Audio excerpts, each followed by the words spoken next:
Going on, everybody? I got that right there. I almost forgot what I was about to say. But welcome to my WWE review. Kicking off this set of reviews and reactions. Um, I will be doing the Screen 6 review after this. So, we talked about Raw, the final Raw before WrestleMania. I'm just calling it Raw, even though they call it WrestleMania Raw. I never really liked that because it was like, it's not WrestleMania, it's just Raw. It's just the go home show for Raw. It was nothing special about it.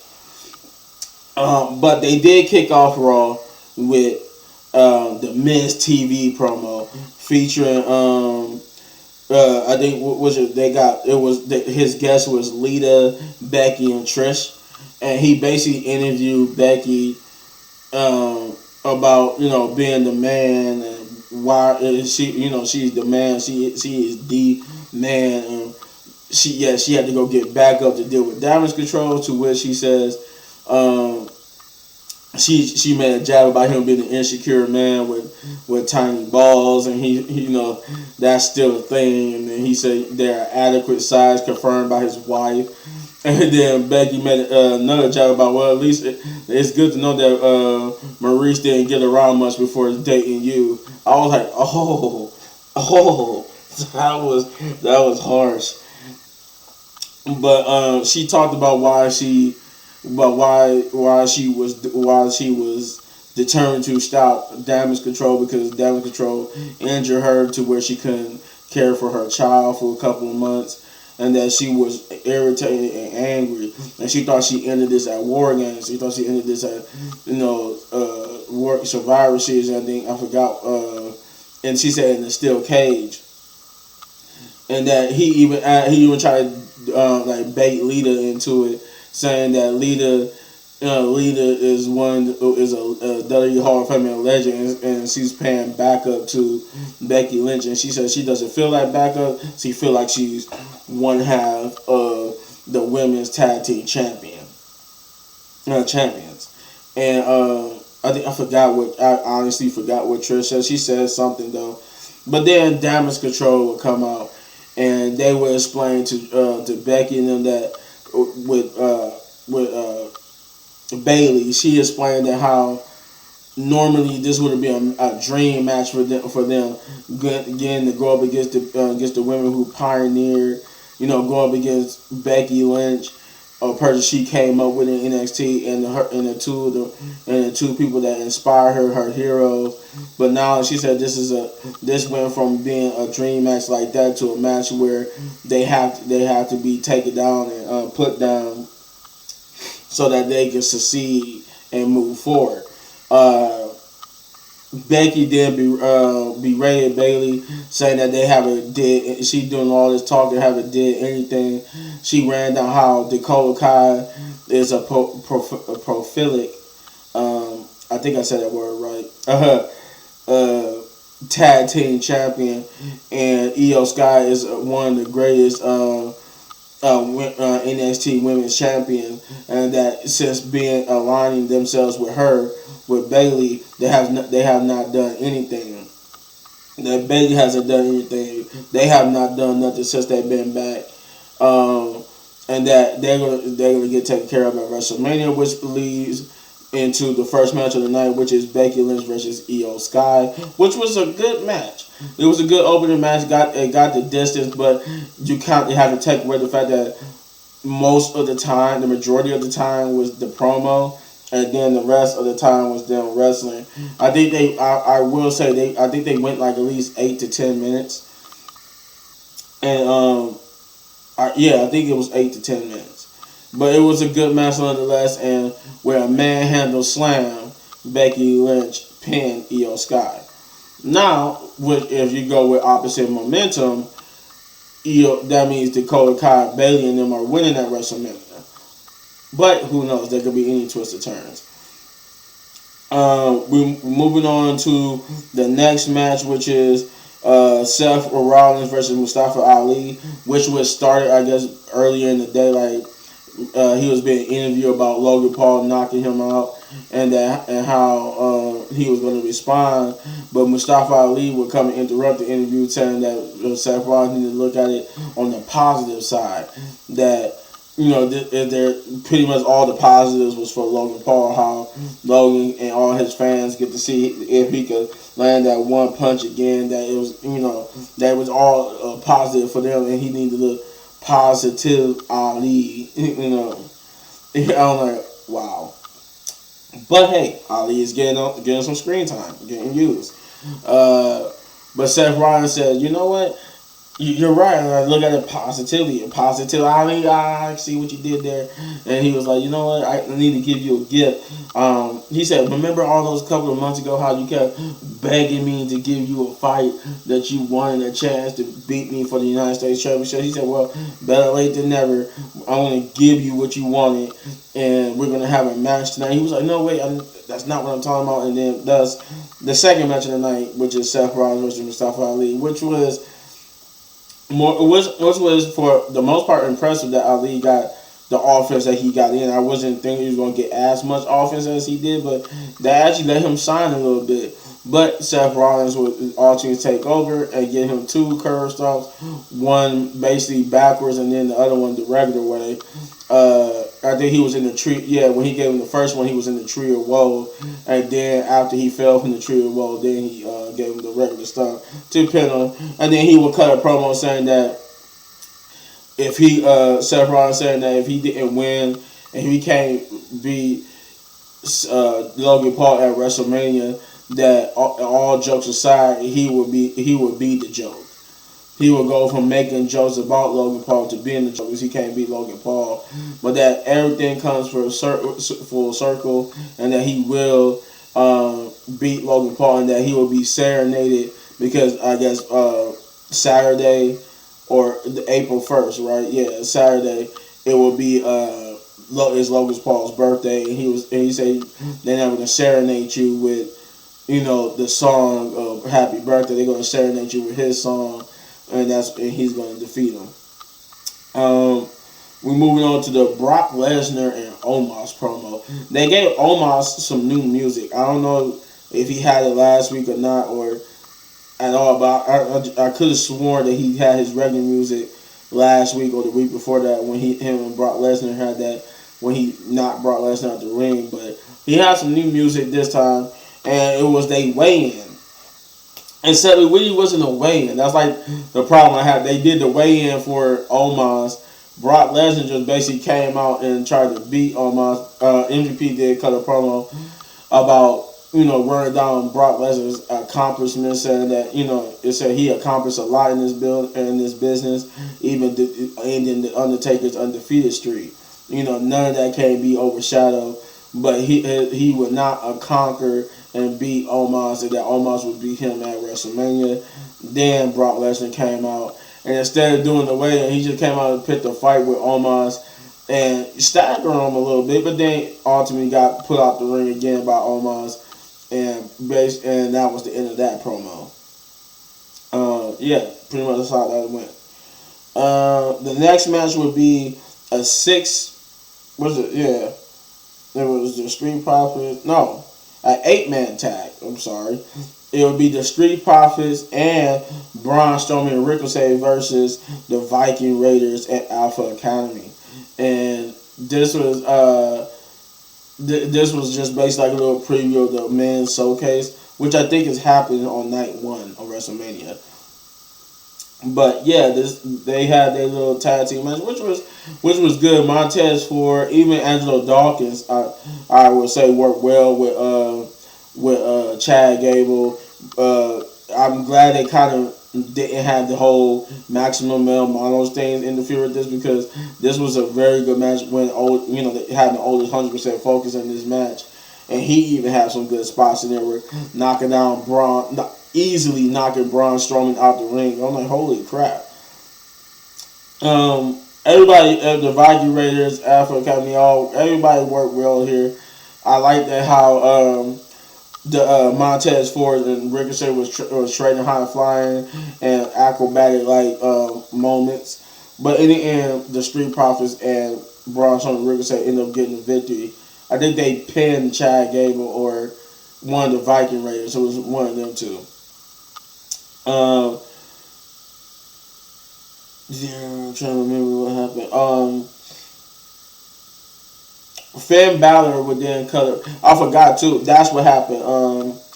I think that happened before the start of the tag team match, I believe. But either way, Finn Balor cut a promo talking about his inner demons and that he hopes that Edge basically goes to that dark place and do what he had to do to unlock it, to unlock his inner darkness, his inner demons, and that the difference between him and Edge is that his demon, and while he had to do all that to unlock his demons has always been with him. You just gotta look deep enough to see it. And confirming that, basically confirming that it won't be Finn Balor who fights Edge in the Hell in a Cell match at WrestleMania. It will actually be Edge versus the Demon Finn Balor. Which I wish I would. That's cool because he probably will be like purple instead of having like his signature red. He gonna have like the signature purple and probably have like a remix theme like for Judgment Day, or they could just use his regular thing. I don't know. Let's see.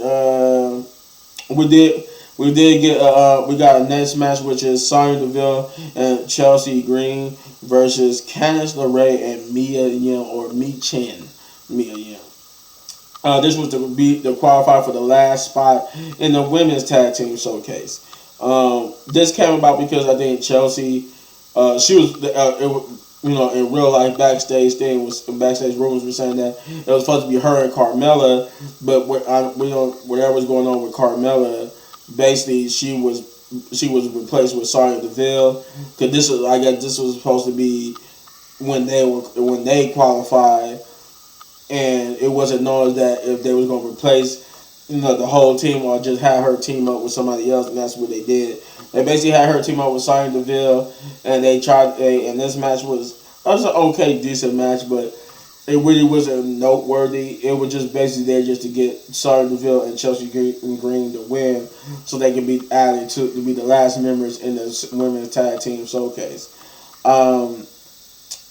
Austin Theory will cut a promo next, saying how, and it was interesting. He did like his promo was also like earlier in the day type promo where he was basically in an empty ring, an empty arena, and he said he talked about how he was basically on his path to greatness before anybody ever even had a thought about Austin Theory, and that.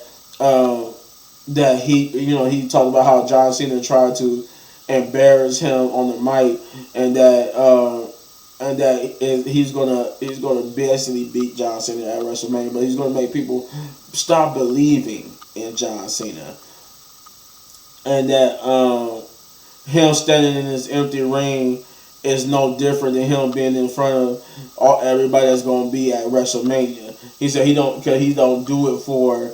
Unlike John, he don't do it for the love of WWE. He don't do it for the WWE universe. He do it for himself. So it doesn't matter if it's in the empty ring or at WrestleMania. He's going to beat John Cena, and instead of losing everything, he's going to gain everything. And that's what he said. He's going to make everybody start believing in John Cena. And that he also said he was disappointed that John Cena couldn't see the future, see that he's the future. Now with all that out the way, we had the next match, which is Rey Mysterio versus Damian Priest, with Dominic Mysterio at ringside, and it pretty much was a good match. Obviously interference and whatnot aside, it was still a good match. But Rey Mysterio will get the victory via DQ because Dominic interfered right in front of the referee and got Damian Priest disqualified. They would beat up on Rey Mysterio until El Del Fantasma came out to even the odds and chased them off. But I think before the whole match even started, Dominic basically told his father that he couldn't believe that he would put his hands hands on him after it was weird after asking him to hit you, baiting him into doing it. Now you mad that he actually did do it, and that he should have told his mother to shut up a long time ago, and that Raven still striking him made him even more of a deadbeat, and that he once again said he wished that Eddie Guerrero was his father, and that he never existed, and that's that. I think Raven still came out. And instead of doing his usual interest, he just came out, going like this and then shaking his head. But then the match happened and everything else happened, like I said. It was okay match, like I said, but Damian Priest and then we got chased off by El Gato del Fantasma. I think before that, Paul Heyman cut a promo because I think earlier in the day they asked Cody. They did a backstage promo with Cody Rhodes. And he basically said that once again, Solo wasn't ready, and that he will defeat Roman Reigns at WrestleMania. I think he asked like a rhetorical question, but honestly, I can't remember what he asked. But he did ask. It was something about like why he. I forgot. It was why something. Cause Paul Heyman, we reiterated it, saying that. Of course, it's like this. It has to be, and that you're not ready. He kept running out what he's not ready for. He's not ready for the spotlight. He's not ready for being in the main event, and he's not ready for Roman Reigns. And Roman Reigns will beat him if. It was about his enforcer. It was about Solo and about why he had to face Solo. Or about why he had to have a match with Solo before WrestleMania, and Paul Heyman would say, of course you had to have a match with Solo.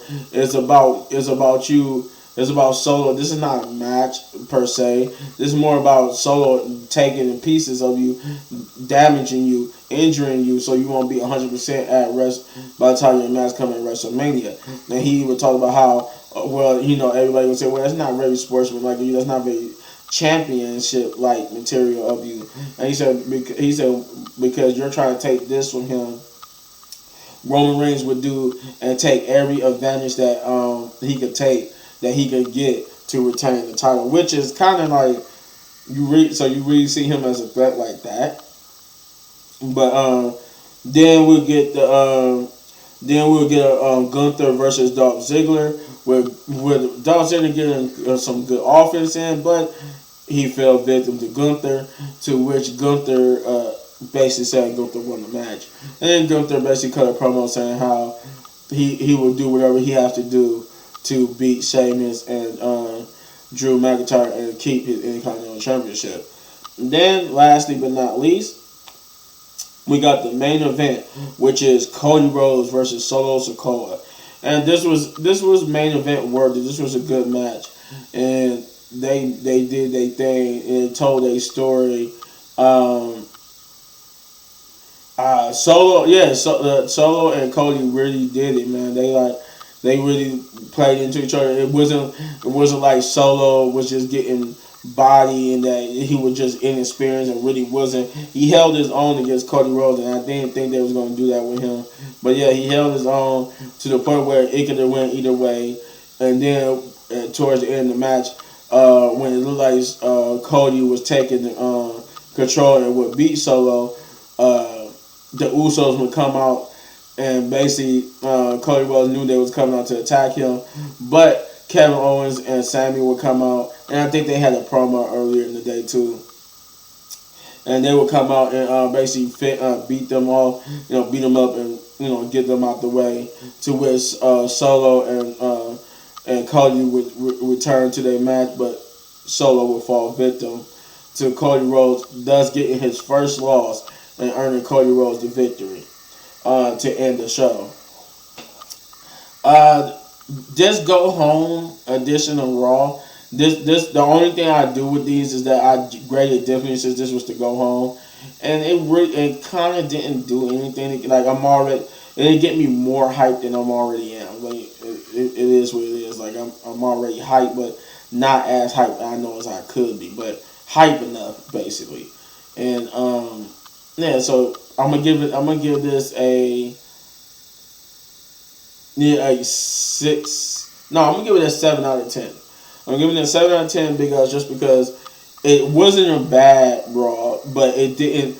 It get points deducted for not making me more hyped for WrestleMania, and basically it mainly just finalized some things and got some things rolling for for SmackDown to finish off before night one of WrestleMania. So with that being said, if you enjoyed this video, then you know what to do. You hit that button right there in the upper right corner for all of my WWE reviews. And if you enjoyed the video so much you want to support the channel, you know what to do, guys. Hit those buttons. And as always, hit any one of these videos for more amazing content. But don't go anywhere because reactions, Scream 6, and gameplay all coming your way.